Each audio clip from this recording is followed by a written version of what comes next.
બોલો ભારત માતા કી।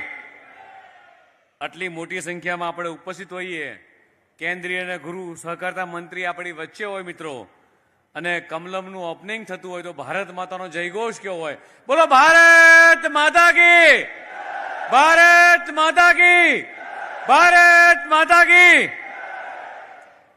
આજે મોરબી જિલ્લા માટે પણ ખૂબ આનંદનો દિવસ છે, ભારતીય જનતા પાર્ટીના તમામે તમામ કાર્યકર્તાઓ માટે।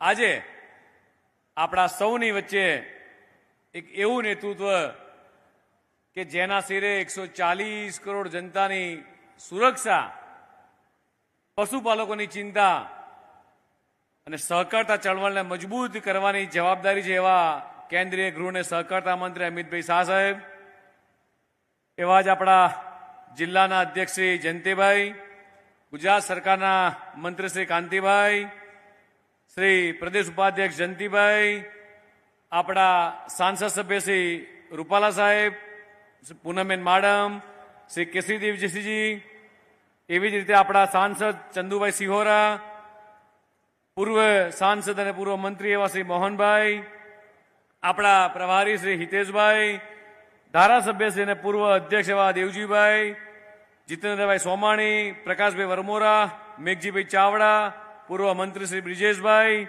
શ્રી કે એસ અમૃતિયાજી, શ્રી જેઠાભાઈ મિયાત્રાણા, શ્રી નરેન્દ્રભાઈ ઝાલા, શ્રી મગનભાઈ વડાવિયા, શ્રી દીપિકાબેન સરળવા પ્રદેશ અધ્યક્ષ મહિલા મોરચો, અને ઋત્વિજભાઈ ધવલભાઈ અને આ તમામે તમામ ટીમ, અને ખૂબ મોટી સંખ્યામાં ઉપસ્થિત મોરબી જિલ્લાના સૌ કાર્યકર્તા ભાઈઓ તથા બહેનો, પૂર્વ જિલ્લાના અધ્યક્ષીઓ, મિત્રો,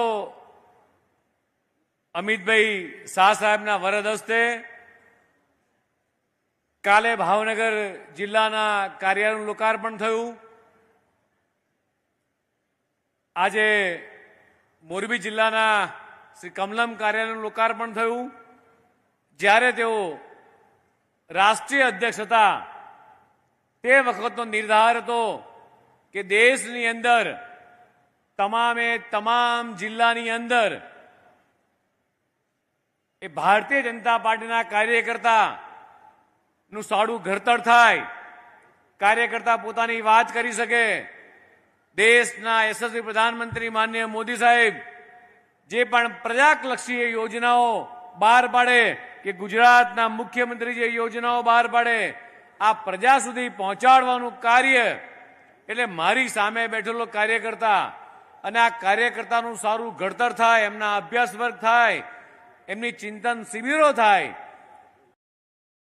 અને આ અર્થે દેશભરની અંદર તમામે તમામ જિલ્લાની અંદર એક કમલમ જેવું એક કાર્યાલય હોય અને ત્યાં બેસવાની સુવિધા હોય, સરસ એક વાંચનાલય હોય, પ્રશિક્ષણ સારું થઈ શકે એવી સરસ સુવિધાઓ હોય, અને આવનારા ભારતનું ભાવિનું સારું ઘડતર થઈ શકે।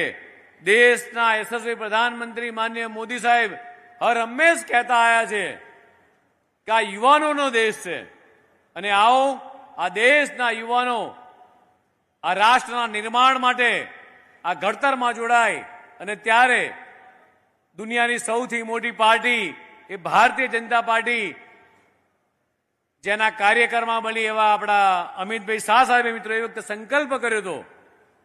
અને મિત્રો, આજે ગુજરાત રાજ્યની અંદર મને ગર્વ સાથે કહેતા થાય કે મોટા ભાગના જિલ્લાઓમાં એક કાર્યાલય બની ચૂક્યા છે।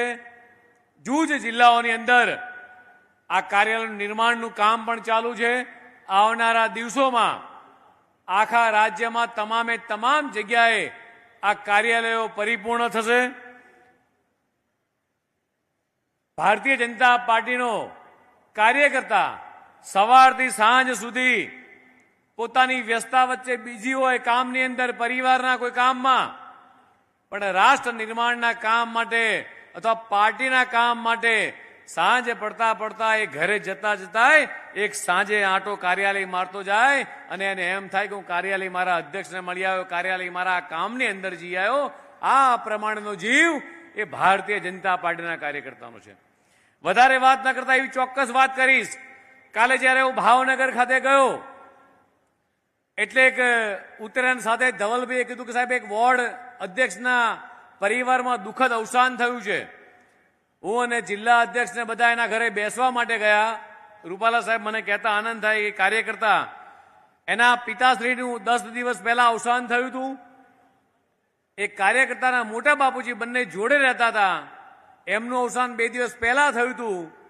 હજી ઘરે બેસણું કે પ્રાર્થના સભા બાકી હતી. જિલ્લાના અધ્યક્ષે ફોન કર્યો કે તમારા ઘરે બેસવા માટે પ્રદેશ અધ્યક્ષ આવે છે.